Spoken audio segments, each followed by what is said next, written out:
अब बात करते हैं बागेश्वर धाम के पीठाधीश्वर धीरेन्द्र कृष्ण शास्त्री की।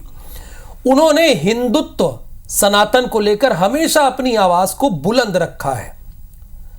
धीरेन्द्र शास्त्री ने छतरपुर से हिंदू एकता पद यात्रा की शुरुआत कर दी है। उद्देश्य है कि अब पूरे हिंदू तमाम भेदभाव को भूलकर एकजुट हो जाएं।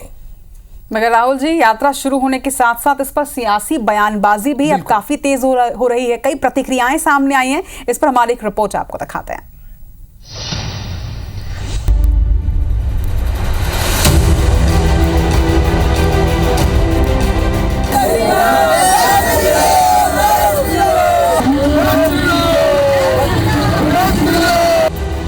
पूरे विश्व के हिंदुओं को एक करने के लिए बागेश्वर धाम की सरकार पंडित धीरेन्द्र कृष्ण शास्त्री ने गुरुवार से हिंदू एकता पदयात्रा की शुरुआत की। इस पदयात्रा में 20,000 श्रद्धालुओं के साथ धीरेन्द्र शास्त्री पैदल निकले।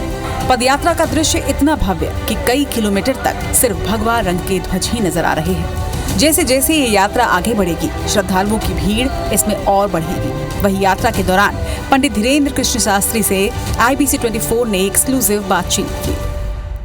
पूरे देश के साधु संत मठ महंत जिन लोगों को लोग पिछड़े और बिछड़े कहते थे, उन सबका आशीर्वाद है।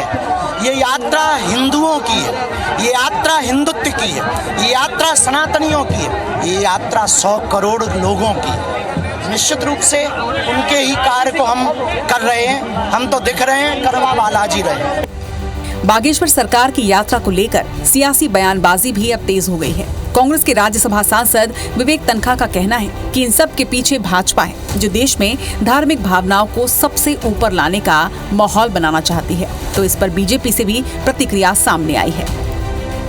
मेरे को लगता है मानवता सबसे बड़ा धर्म होता है। जो व्यक्ति मानवता को प्रैक्टिस करता है वो हिंदू होता है मेरे हिसाब से।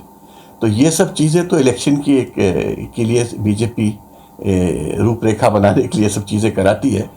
मैं इन चीज़ों को बहुत महत्व नहीं देता हूँ। नई पीढ़ी में हमारा जो युवा है, देश का नौजवान पीढ़ी है, उसको अपनी संस्कृति के प्रति, सनातन संस्कृति के प्रति, धर्म के प्रति जोड़ने का उनका एक अभिनव प्रयास है।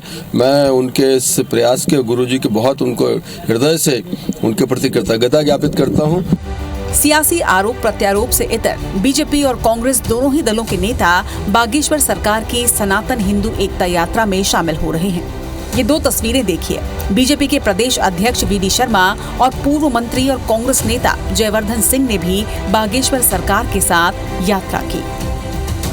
ये परम पूज्य धीरेन्द्र शास्त्री जी महाराज, बागेश्वर धाम सरकार आज मेरी लोकसभा में पद यात्रा से यहाँ से निकल रहे हैं।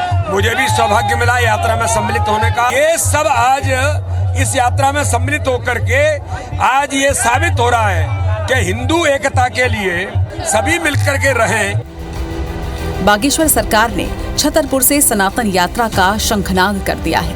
ये यात्रा कुल 160 किलोमीटर की होगी और इसका समापन राम राजा सरकार ओरछा पहुंचेगी। इस यात्रा को लेकर जहां देश दुनिया के हिंदू और बागेश्वर भक्त उत्साहित हैं, तो वहीं पॉलिटिकल एंगल से भी ये यात्रा महत्वपूर्ण है। देश में बंटने, बांटने और काटने की बातें हो रही हैं। अलग अलग समाज अपने वर्चस्व की लड़ाई लड़ रहा है। तो ये यात्रा हिंदू धर्म की एकता का शक्ति प्रदर्शन साबित होगा। छतरपुर से विजेंद्र पांडे की रिपोर्ट, IBC 24।